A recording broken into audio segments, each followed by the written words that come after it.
ಸಾಕಷ್ಟು ಸುದ್ದಿಗಳಿದೆ. ಅದರ ನಡುವೆ ಇಡೀ ರಾಜ್ಯವೇ ಒಂದ್ಸಲ ಯೋಚನೆ ಮಾಡಬೇಕಾಗಿರೋದು ಹುಬ್ಬಳ್ಳಿಯ ಬಳಿಕ ಈಗ ದಾವಣಗೆರೆಯಲ್ಲೂ ಕೂಡ ಜಿಮ್ ಜಿಹಾದ್ ಶುರುವಾಗುಬಿಟ್ಟಿದೆ. ಜಿಮ್ ಟ್ರೈನರ್ ಹೆಸರು ಇಸ್ಮಾಯಿಲ್ ಅಂತ. ಆತ ಜಿಮ್ಗೆ ಬರುವಂತಹ ಹಿಂದೂ ಯುವತಿಯರು ಮತ್ತು ಮಹಿಳೆಯರನ್ನ ಟಾರ್ಗೆಟ್ ಮಾಡಿಕೊಂಡು ಲೈಂಗಿಕ ದೌರ್ಜನ್ಯವನ್ನ ಎಸಗಿದ್ದಾರೆ ಎನ್ನುವಂತ ಒಂದು ಗಂಭೀರ ಆರೋಪ ಆತನ ಮೇಲೆ ಕೇಳಿ ಬರ್ತಾ ಇದೆ. ಅಲ್ಲದೆ ಹಲವು ವಿಡಿಯೋ, ಫೋಟೋ ಇವೆಲ್ಲವನ್ನ ವೈರಲ್ ಮಾಡ್ತಿದ್ದಾನಂತೆ. ಇನ್ನು ಈಗಾಗಲೇ ಕೆಟಿಜಿ ನಗರದ ಪೊಲೀಸರು ಇಸ್ಮಾಯಿಲ್ ಅನ್ನ ವಶಕ್ಕೆ ಪಡೆದಿದ್ದಾರೆ. ಏನೇ ವಿಚಾರ ಗೊತ್ತಾಗ್ತಿದ್ದಂತೆ ಹಿಂದೂಪರ ಸಂಘಟನೆಗಳು ಜಿಮ್ ಬೋರ್ಡ್ ಅನ್ನ ಕಿತ್ತಾಕಿ ದೊಡ್ಡ ಮಟ್ಟಕ್ಕೆ ಆಕ್ರೋಶವನ್ನ ಹೊರಗಾಗ್ತಿದ್ದಾರೆ. ಇನ್ನು ಅಲ್ಲಿನ ಹಿಂದೂಪರ ಸಂಘಟನೆಯ ಮುಖಂಡರಾಗಿರುವಂತಹ ಸತೀಶ್ ಪೂಜಾರ್ ಮತ್ತು ಪ್ರಿಯಾಂಕ್ ಅವರು ಇದ್ರ ಬಗ್ಗೆ ರಿಯಾಕ್ಟ್ ಮಾಡಿದ್ದಾರೆ. ಅದು ನೋಡ್ಕೊಂಡ್ ಬರೋಣ. ಮೊನ್ನೆ ಪವರ್ ಫಿಟ್ನೆಸ್ ಜಿಮ್ಮಿನ ಇಸ್ಮಾಯಿಲ್ ಅನ್ನುವಂತಹ ದುಶ್ಯಾಸನ ಒಬ್ಬ ಮದುವೆಯಾಗಿರುವ ಹೆಣ್ಣು ಮಕ್ಕಳನ್ನ ಯೋಚನೆ ಮಾಡೋದಕ್ಕೆ ಸಾಧ್ಯ ಇಲ್ಲ. ಆ ಹೆಣ್ಣು ಮಗಳ ಗಂಡನ ಹತ್ತಿರ ಇವನು ಹೋಗಿ ಹೇಳ್ತಾನೆ, ನಿನ್ನ ಹೆಂಡತಿಯ ನೆಕ್ಕೆಟ್ ಫೋಟೋಗಳು, ವಿಡಿಯೋಗಳು ನನ್ನ ಹತ್ರ ಇದೆ. ನೀನೇನಾದರೂ ನಮಗೆ ಹಣವನ್ನು ಕೊಡಲಿಲ್ಲ ಅಂತಾದರೆ, ನಮ್ಮ ಬೇಡಿಕೆಯನ್ನು ಪೂರೈಸಿಲ್ಲ ಅಂತಾದರೆ ನಿಮ್ಮ ಹೆಂಡತಿಯ ವಿಡಿಯೋವನ್ನು, ನಿಮ್ಮ ಹೆಂಡತಿಯ ನೆಕ್ಕೆಟ್ ಚಿತ್ರಣವನ್ನು ಸಾಮಾಜಿಕ ಜಾಲತಾಣಕ್ಕೆ ಬಿಡ್ತೀನಿ ಅಂತೇಳಿ. ಅವನು ಪಾಪ ಅಮಾಯಕ ಲೆಕ್ಚರ್ ಆಗಿರ್ತಕ್ಕಂಥವನು. ಅವನಿಗೆ ಯಾವುದೇ ರೀತಿಯ ಬೇರೆ ಘಟನೆಗಳ ವಿಚಾರ ಗೊತ್ತಿರೋದಿಲ್ಲ. ಕಾಲನ್ನು ಹಿಡಿದು ಅಂಗಾಲಾಚಿ ಬೇಡುವ ಪರಿಸ್ಥಿತಿಗೆ ಬರ್ತಾನೆ. ಇವತ್ತು ಸಹ ನಮಗೆ ಸರಿಸುಮಾರು 13 ವಿಡಿಯೋಗಳು ಸಿಕ್ಕಿದ್ದಾವೆ. ನೋಡಿ, ಈ ವಿಜಿಲೆಂಟಿಸಮ್ ಮತ್ತು ನೈತಿಕ ಪೊಲೀಸ್ಗಿರಿ ಏನಿದೆ ಅದು ಮಾಡ್ಲಿಕ್ಕೆ ಅವಕಾಶ ಇಲ್ಲ. ಈಗ ನೀವು ಹೇಳಿದ್ಮೇಲೆ ಗೊತ್ತಾಗಿದೆ. ಅದು ಬೆಳಿಗ್ಗೆ ಈ ಪ್ರಕರಣ ಬೆಳಕಿಗೆ ಬಂದಿದೆ. ನಾನು ನಿಮ್ದು ಏನೇ ಸಮಸ್ಯೆ ಇದ್ದರು ಸ್ಟೇಷನಿಗೆ ಬನ್ನಿ, ಪೊಲೀಸ್ ಅವ್ರಿಗೆ ಹೇಳಿ, ನಾವು ಸಾರ್ಟ್ ಔಟ್ ಮಾಡ್ತೀವಿ. ನೀವೇ ಕುತ್ಕೊಂಡು ನೀವೇ ಪೊಲೀಸ್ ಅಂತ ಅಂದ್ಕೊಂಡ್ರೆ we will not allow that. ಈಗ ಏನೇ ಕುಟುಂಬದವ್ರು ಇದ್ದಾರೆ, ಅವ್ರೇನಾದರೂ ಕೇಸ್ ಕೊಟ್ಟರೆ we will take it, we will investigate, we will do it. ಈ ಮಾರಲ್ ಪೊಲೀಸಿಂಗು, ಈ ನೈತಿಕತೆ ಬಗ್ಗೆ ಮಾತನಾಡೋಕ್ಕೆ ಯಾರಿಗೂ ಇದು ಇಲ್ಲ. ಅವ್ರ ಮೇಲೂ ನಾವು ಸೂಕ್ತ ಕ್ರಮ ತಗೋತೀವಿ. ನೀವು ಸಮಾಜಕ್ಕೆ ನೀವು ಒಳ್ಳೇದು ಮಾಡಬೇಕು ಅಂದರೆ ಬಂದು ನಮ್ಮ ಹತ್ರ ಚರ್ಚೆ ಮಾಡಿ, ನಮ್ಗೆ ಸಹಾಯ ಮಾಡಿ. ಅದು ಇದು ಬಿಟ್ಟು ನೀವೇ ಒಂದು ಪ್ಯಾರಲ್ ಆಗಿ ಒಂದು ತಂಡ ಕಟ್ಕೊಂಡು, ಪಡೆ ಕಟ್ಕೊಂಡು ಓಡಾಡ್ತಾ ಇದ್ರೆ ನಿಮಗೂ ನಾವು ಇದು ಮಾಡಬೇಕಾಗುತ್ತೆ. ರಾಜ್ಯದಲ್ಲಿ ಲವ್ ಜಿಹಾದ್ ಅಂತ ಕೇಳ್ತಾ ಇದ್ವಿ. ಈಗ ಜಿಮ್ ಜಿಹಾದ್ ಶುರುವಾಗಿದೆ. ಮೊನ್ನೆಯಷ್ಟೇ ಹುಬ್ಬಳ್ಳಿಯಲ್ಲೇ ಸಮೀರ್ ಮುಲ್ಲಾ ಅಂತ ಒಬ್ಬನ ಮೇಲೆ ಒಂದಿಷ್ಟು ಗಂಭೀರ ಆರೋಪ ಆಯಿತು. ಈಗ ದಾವಣಗೆರೆಯಲ್ಲಿ ಅಂದ್ರೆ ಸರ್, ಈ ರೀತಿ ಹೆಣ್ಣು ಮಕ್ಕಳನ್ನ ಟಾರ್ಗೆಟ್ ಮಾಡಿಕೊಂಡು ಈ ಇಸ್ಮಾಯಿಲ್ ಎಷ್ಟೋ ಜನ ಹೆಣ್ಣು ಮಕ್ಕಳ ನಗುವನ್ನೇ ಕಿತ್ಕೊಂಡ ಅನ್ನುವಂಥದ್ದು. ಅಂದ್ರೆ ಇಷ್ಟೊಂದು ಈಸಿಯಾಗಿ ಆತ ಮೈಂಡ್ ವಾಶ್ ಮಾಡ್ತಾನಂತಂದ್ರೆ ಈತನ ಹಿಂದಿರುವಂಥ ಶಕ್ತಿ ಏನು ಅನ್ನೋದು ಒಂದು ಅನುಮಾನ ಬರುತ್ತೆ. ಯಾಕೆ ಹಿಂಗೆ ಮಾಡ್ತಾರಂತ. ಜೊತೆಯಲ್ಲಿ ಈ ಥರ ಹೆಣ್ಣು ಮಕ್ಕಳಷ್ಟು ಈಸಿಯಾಗಿ ಹೆಂಗೆ ಬೀಳ್ತಾರೆ ಸರ್ ಬಲೆಗೆ, ಹೆಂಗೆ ಮೈಂಡ್ ವಾಶ್ ಮಾಡ್ತಾನೆ ಈತ ಅಂತ. ನೋಡಿ, ಅವನು ರೀಲ್ಸ್ ಮಾಡ್ತಿದ್ದಂತೆ. ಈ ದೇಹದಾಢ್ಯ ಪಟು ಆಗಿರೋದ್ರಿಂದ ಇವರೆಲ್ಲ ಹೆಂಗಾಗಿರುತ್ತೆ ಅಂದರೆ ಜಿಮ್ಮಲ್ಲಿ ತನ್ನ ದೈಹಿಕವಾದ ಸಾಮರ್ಥ್ಯ ತೋರಿಸ್ಕೊಂಡು ರೀಲ್ಸ್ ಮಾಡಿಕೊಂಡು ಮತ್ತು ಸ್ವಂತ ಜಿಮ್ ಇಟ್ಕೊಂಡಿದ್ದ. ತರಬೇತಿದಾರನು ಕೂಡ ಹೌದು. ಯಾವುದೋ ಪವರ್ ಫಿಟ್ನೆಸ್ ಅಂತ ಹೇಳ್ಬಿಟ್ಟು ಏನೋ ಒಂದು ಜಿಮ್ಮನ್ನು ಇಟ್ಕೊಂಡು ನಡೆಸ್ತಾ ಇದ್ದ. ಬಟ್ ಆತನ ನಿಜಕ್ಕೂ ಅವನ ಮನಸ್ಸಲ್ಲಿ ಇದ್ದಿದ್ದೇನೋ, ಆತನ ಮನಸ್ಥಿತಿ ಏನು ಅಂತ ತಿಳ್ಕೊಬೇಕು. ಇವರು ಖರ್ಗೆ ಸಾಹೇಬರು ಏನು ಹೇಳ್ತಾ ಇದ್ರಲ್ಲ, ನೀವು ದಂಡು ಕಟ್ಕೊಂಡು ಬಂದರೆ ವಿಷಯನೇ ಬಿಟ್ಬಿಡ್ತಾರೆ, ವಿಷಯಕ್ಕೆ ಬಂದವ್ರನ್ನ ಮಾತ್ರ ಇಟ್ಕೊತಾರೆ. ಇದೇ ದೊಡ್ಡ ಸಮಸ್ಯೆ ಇವರುಗಳದ್ದು. ಇವ್ರ ಹತ್ರ ನ್ಯಾಯ ಕೇಳಕ್ಕೆ ಹೋಗೋದೇ ದೊಡ್ಡ ಸಮಸ್ಯೆ ಅಂತ ಅನ್ಸುತ್ತೆ. ಈಗ ಅವರು ಈ ರೀತಿಯ ವಿಚಾರಗಳು, ಘಟನೆಗಳು ನಡೆದಾಗ ಅವರು ಧ್ವನಿ ಆಗಲಿಲ್ಲ ಅಂತಂದರೆ ನಿಮ್ಮ ಗಮನಕ್ಕೂ ಬರೋದಿಲ್ವೇನೋ, ಹಂಗೆ ಮುಚ್ಚಾಕ್ಬಿಡ್ತಾರೆ ಇದನ್ನು. ಒಂದು ಸಂಘಟನೆಯೋ ಅಥವಾ ಇನ್ನೊಬ್ಬ ಸಂಘಟಕರು ಯಾರೋ ಬಂದು ಅಥವಾ ಪ್ರಬಲ ಮುಖಂಡರು ಯಾರೋ ಬಂದು ಧ್ವನಿಯಾದಾಗ ಈ ರೀತಿಯ ಪ್ರಕರಣಗಳಿಗೆ ಒಂದು ಶಕ್ತಿ ಬರುವಂಥದ್ದು. ಸುಮೋಟೋ ಕೇಸನ್ನು ದಾಖಲಿಸ್ಕೊಳ್ಳುವಂಥ ಪ್ರಕರಣ ಇದು. ಅವ್ರ ಮನೆಯವರಿದ್ದಾರೆ, ಬಂದು ಕೊಡಲಿ. ಕೆಲವೊಂದು ಸರಿ ಹಿಂಜರಿಕೆ ಇರುತ್ತೆ ಸ್ವಾಮಿ. ತಮ್ಮ ಮನೆ ಹೆಣ್ಣುಮಕ್ಕಳು ಗೌರವದ ಪ್ರಶ್ನೆ ಅಂತ ಹಿನ್ನೆಲೆಯಲ್ಲಿ ಇರ್ತಾರೆ. ಇಂಥ ಒಂದು ಸಂಘಟನೆಗಳು ಮತ್ತೊಬ್ಬರು ಅಥವಾ ಹಿಂದೂ ಪರ ಸಂಘಟನೆಗಳು ಅಥವಾ ಯಾವುದೇ ಧರ್ಮದಲ್ಲಾಗಿರಲಿ, ಅವರದ ಆ ಧರ್ಮದ ಯುವಕನೋ ಯುವತಿಗೂ ಏನೋ ಅನ್ಯಾಯ ಆದಾಗ ಅವರು ಪ್ರತಿಭಟಿಸೋದಕ್ಕೆ ಅವಕಾಶ ಇದೆ. ಕಾನೂನಡಿಯಲ್ಲಿ ಬಂದು ಕೇಳ್ತಾ ಇದ್ದಾರೆ, ನೀವು ನೈತಿಕ ಪೊಲೀಸ್ಗಿರಿ ಮಾಡಬೇಡಿ ಅನ್ನೋದಕ್ಕೆ ಒಂದು ಲೆಕ್ಕ ಆದರೆ ಧ್ವನಿಯೇ ಎತ್ತಬೇಡಿ ಅನ್ನುವಂಥ ನಿಟ್ಟಲ್ಲಿ ಅವರು ಧ್ವನಿ ಅಡಗಿಸುವ ಪ್ರಯತ್ನ ಇರಲಿಲ್ಲ. ಹೌದು, ಇದಕ್ಕೆ ಕೈ ಹಾಕುವಂಥದ್ದನ್ನು ಮಾಡಬಾರ್ದು. ಮಾನ್ಯ ಗೃಹ ಸಚಿವರು ಇದರಲ್ಲಿ ಸ್ವಲ್ಪ ಹಿನ್ನಡೆ ಅನುಭವಿಸ್ತಾರೆ ಅಂತ ಅನ್ಸುತ್ತೆ. ಹೌದು, ಯಾಕಂತಂದ್ರೆ ತುಂಬ ಪ್ರಭಾವ ಬೀರಬಹುದಾದ ಕ್ಷೇತ್ರ ಇದೆ. ಯಾಕಂತಂದ್ರೆ ಗೃಹ ಖಾತೆಯಲ್ಲಿ ನಿಂತ್ಕೊಂಡು ನೀವು ನೈತಿಕ ಪೊಲೀಸ್ಗಿರಿ ಇನ್ನೊಂದು ಮತ್ತೊಂದು ಅನ್ನುವ ನಿಟ್ಟಲ್ಲಿ ಯಾವುದೋ ಘಟನೆಗಳಾದಾಗಲೂ ಕೂಡ ಧ್ವನಿ ಆಗಬಾರ್ದು ಅನ್ನುವಂಥ ಮಾತುಗಳನ್ನ ಆಡಬಾರ್ದು, ಯಾವ ಕಾರಣಕ್ಕೂ ಆಡಬಾರ್ದು. ನೀವೀಗ ಇರುವಂಥದ್ದು ಒಂದು ಸುರಕ್ಷತಾ ಕ್ರಮದ ಅಡಿಯಲ್ಲಿ ಇರೋದ್ರಿಂದ ನಿಮ್ಮ ಮೇಲ್ಗಡೆ ಒಂದು ಜವಾಬ್ದಾರಿ ಇದೆ. ಹೌದು, ನೀವು ನಿಮ್ಮ ಬಾಯಿಂದ ಈ ರೀತಿ ಮಾತುಗಳು ಬರುವಂತಿಲ್ಲ. ಒಂದು ಹಿಂದೂ ಹೆಣ್ಣು ಮಗಳು ಇವತ್ತು ಸಂಕಷ್ಟದಲ್ಲಿ ಇದೇ ವಿಚಾರವಾಗಿ ಮಾತನಾಡೋದಕ್ಕೆ ನಮ್ಮ ಜೊತೆ ಶ್ರೀರಾಮ ಸೇನೆಯ ಪ್ರಮೋದ್ ಮುತಾಲಿಕ್ ಅವರು ಕೂಡ ಜಾಯ್ನ್ ಆಗ್ತಿದ್ದಾರೆ. ಸರ್ ನಮಸ್ಕಾರ. ನಮಸ್ತೆ ಸರ್. ನಮಸ್ಕಾರ. ನಮಸ್ತೆ, ನಾಗರಾಜ್ ಅರೇವಳೆ ಮಾತಾಡ್ತೇನೆ, ಕರ್ನಾಟಕ ನ್ಯೂಸ್ ಬಿಟಿ MD. ಇಲ್ಲಿ ಲಾಸ್ಟ್ ಟೈಮ್ ನಾವು ಇದೇ ಅವ್ನು ಯಾರೋ ಸಮೀರ್ ಮುಲ್ಲಾ ಹುಬ್ಳಿ ಪ್ರಕರಣದಲ್ಲಿ ಮಾತಾಡಿದ್ವಿ, ತಾವು ತಮ್ಮ ವಾಹಿನಿ ಜೊತೆಗೆ ಮಾತಾಡಿದ್ರಿ. ಅಲ್ಲೂ ಕೂಡ ನಮ್ಮ ಒಂದು ಭಿನ್ನಹ ಇತ್ತು, ಏನು ಅಂತಂದ್ರೆ ಹಿಂದೂ ಪರ ಸಂಘಟನೆಗಳು ಮಾತ್ರ ನಿಂತ್ಕೋಬೇಕಾ, ಸರ್ಕಾರಕ್ಕೆ ಇದ್ರ ಬಗ್ಗೆ ಜವಾಬ್ದಾರಿ ಇಲ್ವಾ ಅಂತ ಕೇಳಿದ್ವಿ. ಸರ್, ಇವತ್ತು ಧಾರವಾಡದಲ್ಲಿ ಒಂದು ಹೆಣ್ಣು ಮಗಳ ವಿಚಾರ, ಮತ್ತೆ ನಾನಾ ಹೆಣ್ಣು ಮಕ್ಕಳು ಈ ಯಾರೋ ಇಸ್ಮಾಯಿಲ್ ಅನ್ನೋನ ತೆಕ್ಕೆಗೆ ಬಿದ್ದಿದ್ದಾರೆ, ಅವ್ರ ಮನೆಯವರಿಗೆಲ್ಲ ಉಪಟಳ ಆಗಿದೆ ಅನ್ನುವಂಥದ್ದು ಕೇಳ್ತಿದ್ವಿ. ತಾವು ಮೊದಲ ಅಭಿಪ್ರಾಯ ಏನು ಸರ್ ಇದರಲ್ಲಿ? ನೋಡಿ, ದಾವಣಗೆರೆ ಘಟನೆಯನ್ನ ನಾನು ಮೊದಲು ಖಂಡಿಸ್ತಾ ಇದ್ದೀನಿ, ವಿರೋಧಿಸ್ತಾ ಇದ್ದೀನಿ. ಈಗಾಗಲೇ ಇಸ್ಮಾಯಿಲ್ ಅನ್ನುವಂತ ಜಿಮ್ ಟ್ರೈನರ್ ಮತ್ತು ಓನರು ಕೂಡ ಅವನೇ ಅಂತ ಕೇಳಿದೆ. ಸೊ ಅವನ ಅರೆಸ್ಟ್ ಮಾಡಿದ್ದು ನಾನು ಪೊಲೀಸರಿಗೆ ಅಭಿನಂದನೆಗಳನ್ನು ಹೇಳ್ತಾ ಇದ್ದೀನಿ. ಇನ್ನು ದಾವಣಗೆರೆ ಇತ್ತು.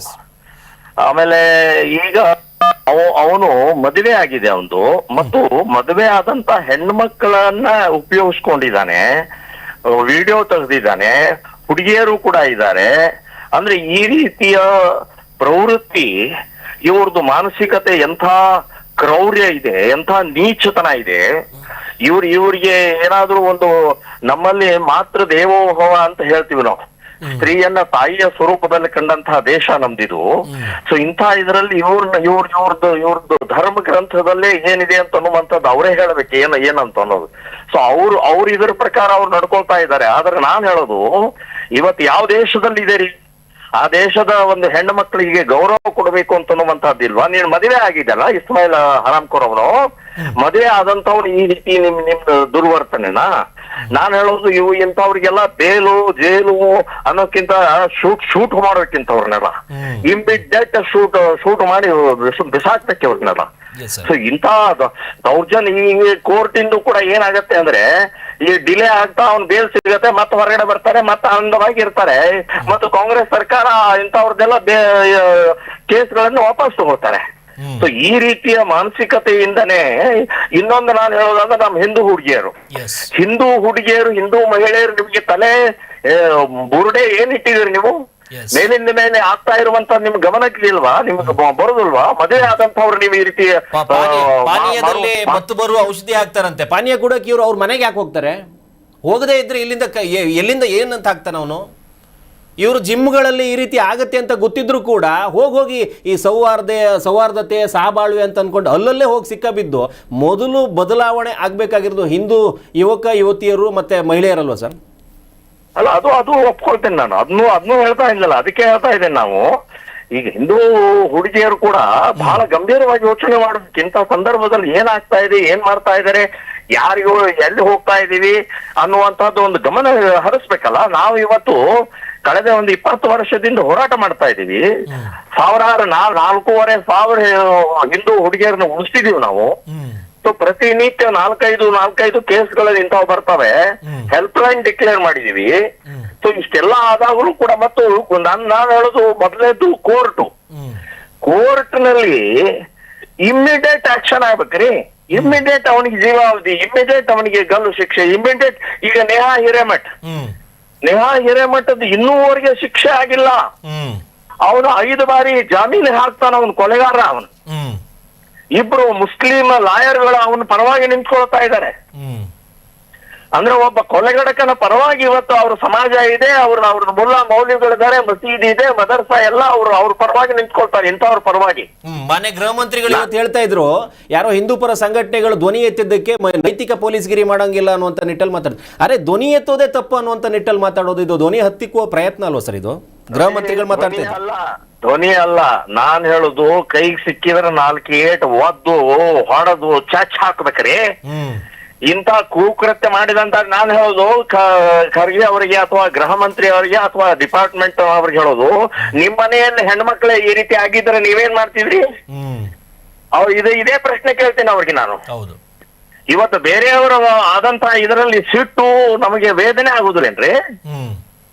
ಸೊ ಅಂತ ನಾವೆಲ್ಲ ಸ್ತ್ರೀಯರ ರಕ್ಷಣೆ ಮಾಡುವಂತವ್ರು, ನಾವು ಹಿಂದೂ ಸಂಘಟಕರು, ನಾವೇನ ಅವನಿಗೆ ಹೂ ಹಾಕ್ಬೇಕಾಗಿತ್ತಾ? ಚಪ್ಪಲಿಲ್ಲ ಹೊಡಿಬೇಕ್ರಿ ಅವ್ರಿಗೆ? ಏನ್ ನೈತಿಕ ಪೊಲೀಸ್ಗಿರಿ?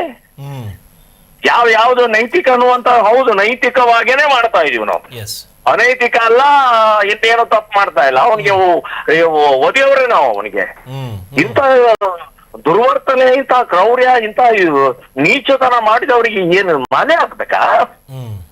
ಸೊ ನೀವು ಶಿಕ್ಷೆ ಕೊಡೋದಿಲ್ಲ, ಕೋರ್ಟು ಶಿಕ್ಷೆ ಕೊಡೋದಿಲ್ಲ, ಇನ್ನು ನಾವು ಹಾಗಾದ್ರೆ ಭಜನೆ ಮಾಡ್ಕೊಂಡು ಕೂತ್ಕೋಬೇಕಾ? ಸೊ ನಾನ್ ಹೇಳೋದು ಇದು ಬಹಳ ಅತಿ ಆಗ್ತಾ ಇದೆ.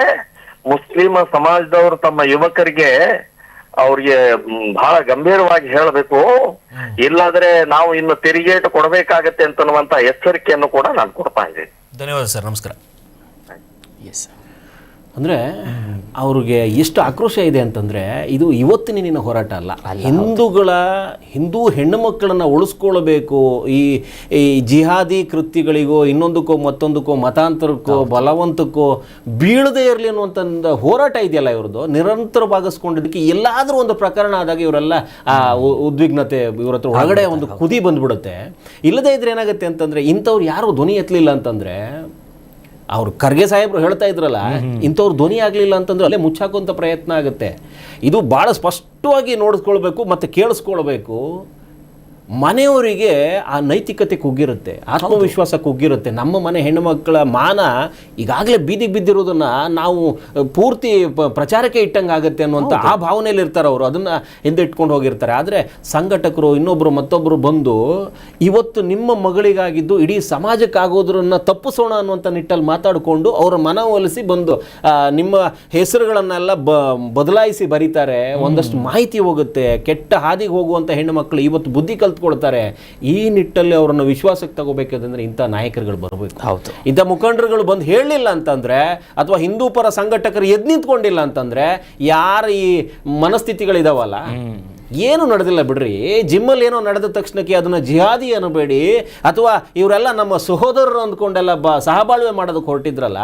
ಆಮೇಲೆ ಮುಖ್ಯವಾಗಿ ಇಲ್ಲಿ ಬರಬೇಕಾಗಿರೋದು ನಮ್ಮ ಹೆಣ್ಣು ಮಕ್ಕಳಲ್ಲಿ ಒಂದು ಮನೋಭಾವದ ಚಿಂತನೆ ಆಗಬೇಕು, ಅವರ ಬದಲಾವಣೆ ಆಗಬೇಕಾಗಿದೆ. ಇಲ್ಲಾಂದರೆ ಇದೇ ಮನೋಭಾವ ಇಟ್ಕೊಂಡು ಹೋದರೆ ಇವರು ಅಂದರೆ ಸೌಹಾರ್ದತೆ ಸಹಬಾಳ್ವೆ ಏನು ಒಂದು ಆ ರೀಲ್ಸ್ ನೋಡ್ಕೊಂಡು ಬಿದ್ದು ಹೋಗ್ತೀರಿ. ಇವತ್ತು ಯಾರು ಬೇರೆ ಬೇರೆ ಅಧಿಕಾರಿಗಳು ಅಥವಾ ಇಂಜಿನಿಯರ್ಸು ವೈದ್ಯರು ಇದ್ದಾರಂತೆ, ಅವರು ಅಂಥವ್ರನ್ನೆಲ್ಲ ಟಾರ್ಗೆಟ್ ಮಾಡ್ಕೊಂಡು ಹೊಡಿತಾನಂತಂದ್ರೆ, ನೀವು ಶಿಕ್ಷಣ ಪಡೆದವ್ರು ಇದ್ದೀರಿ, ನೀವು ಹೋಗಿ ಅಲ್ಲಿ ಹೆಂಗೆ ಬೀಳ್ತೀರಿ?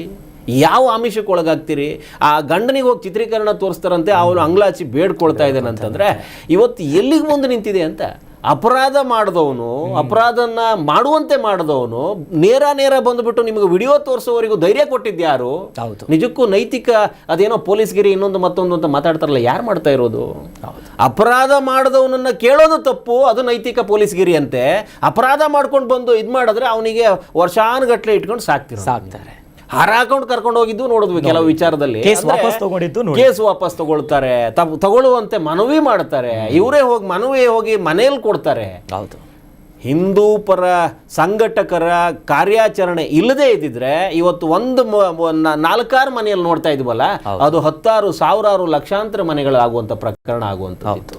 ಆದರೆ ಇವತ್ತು ಇವರು ನಿರಂತರವಾಗಿಸ್ಕೊಂಡಿರೋದಕ್ಕೆ ಹೋರಾಟ, ಮತ್ತು ಇಂಥವ್ರು ಇದ್ದಾರೆ ಸ್ವಲ್ಪ ದೂರ ಇರಿ ಅನ್ನುವಂಥ ಭಯ ಇದೆಯಲ್ಲ, ಆ ಭಯದಿಂದನೇ ಒಂದಷ್ಟು ಹೆಣ್ಣು ಮಕ್ಕಳು ಸೇಫ್ ಆಗಿರೋದು. ನೀವು ಏನು ಹಾದಿ ತಪ್ಪುವ ಹೆಣ್ಣು ಮಕ್ಕಳಿದ್ದೀರಿ, ಹಾದಿ ತಪ್ಪುವ ಪ್ರಯತ್ನದಲ್ಲಿದ್ದೀರಲ್ಲ, ಯಾರೋ ಆಮಿಷಕ್ಕೆ ಬಲಿಯಾಗೋರಿದ್ದೀರಲ್ಲ, ಇಂಥ ಪ್ರಕರಣಗಳು ಬಂದಾಗ ಸ್ವಲ್ಪ ಮನ ಮಾಡಿ ಅದನ್ನು ನೋಡಿ ಗಮನಿಸಿ ಆ ಹೆಣ್ಣುಮಕ್ಕಳ ಪರಿಸ್ಥಿತಿ ಹೆಂಗಿರ್ಬೋದು. ಮದುವೆ ಆದವ್ರಿರಲಿ ಅಥವಾ ಮದುವೆ ಆಗೋರಿರಲಿ, ಅಥವಾ ಈಗ ಹದಿಹರೆಯದಲ್ಲಿ ಇರೋರು ಇರಲಿ, ಎಲ್ಲರೂ ಒಂದು ಗಮನದಲ್ಲಿ ಇಟ್ಕೋಬೇಕು, ನಾನು ಯಾವ ಹಾದಿಗೆ ಹೋಗ್ತಾ ಇದ್ದೀನಿ ಅನ್ನುವಂಥದ್ದನ್ನು. ಇಲ್ಲದೇ ಇದ್ದರೆ ಈ ರೀತಿ ಪ್ರಚಾರಕ್ಕೆ ದಾರಿ ಮಾಡ್ಕೊಳ್ತೀರಿ, ನಿಮ್ಮ ಬದುಕನ್ನು ಮುಗಿಸ್ಕೊಳ್ತೀರಿ. ಅವ್ನು ಯಾರೋ ಹೇಳಿದ್ರಲ್ಲ ನೀವು ಇಸ್ಮಾಯಿಲು, ನಿಮ್ಮ ನಗು ಮುಗಿದೋಗ್ಬಿಡುತ್ತೆ. ಭಾಳ ಬೇಜಾರಿನ ವಿಚಾರ ಏನು ಅಂತಂದರೆ, ಈ ಸಂಘಟಕರು ಬಂದಾಗ ಈ ನಾಯಕರುಗಳು ಮಾತಾಡ್ತಾರಲ್ಲ ಇವರು, ಅದು ದೊಡ್ಡ ತಪ್ಪು. ಇವರ ಹೋರಾಟಗಳು ನಿರಂತರವಾಗಿರಬೇಕು. ಮತ್ತು ಯಾವುದೋ ಒಂದು ಅಪರಾಧಿ ಕೃತ್ಯ ಆಯಿತು ಅಂದ ತಕ್ಷಣಕ್ಕೆ ಅವನು ಬಿಟ್ಟು ಬಿಡುವಂಥ ಮನಸ್ಥಿತಿ ಇದೆಯಲ್ಲ, ಎಲ್ಲೋ ಒಂದು ಕಡೆ ಆಗೋಗಿದೆ ಬಿಡಿ ಸರ್ ಅನ್ನುವಂಥದ್ದು, ಅದನ್ನು ಮೊದಲು ತೆಗೆದುಹಾಕಬೇಕು ಮನಸ್ಸಿಂದ. ಒಬ್ಬನಿಗೆ ಶಿಕ್ಷೆ ಆದರೆ 1,000 ಜನಕ್ಕೆ ಭಯ ಬರುತ್ತೆ. 1,00,000 ಜನಕ್ಕೆ ಭಯ ಬರುತ್ತೆ. ಕಠಿಣವಾದ ಶಿಕ್ಷೆಗೆ ಆಗ್ರಹ ಮಾಡ್ತಾ ಇದ್ದಾರೆ. ನೋಡೋಣ ಎಲ್ಲಿಗೆ ಬರುತ್ತೆ ಈ ಕೇಸ್ ಅಂತ. ಗೃಹ ಇಲಾಖೆ ಇನ್ನಷ್ಟು ಗಂಭೀರವಾಗಿ ತಗೊಳ್ಬೇಕು, ಇನ್ನೊಬ್ರು ಮನೆ ಬಾಗ್ಲು ಇಂಥ ಪ್ರಕರಣ ತಡದೇ ಇರೋ ಹಾಗೆ ನೋಡ್ಕೋಬೇಕನ್ನೋ ನಮ್ಮ ಆಗ್ರಹ ಕೂಡ ಹೌದು. ಕರ್ನಾಟಕ ನ್ಯೂಸ್ ಬೀಟ್ ಫಾಲೋ ಮಾಡಿ, ಸಬ್ಸ್ಕ್ರೈಬ್ ಮಾಡಿ.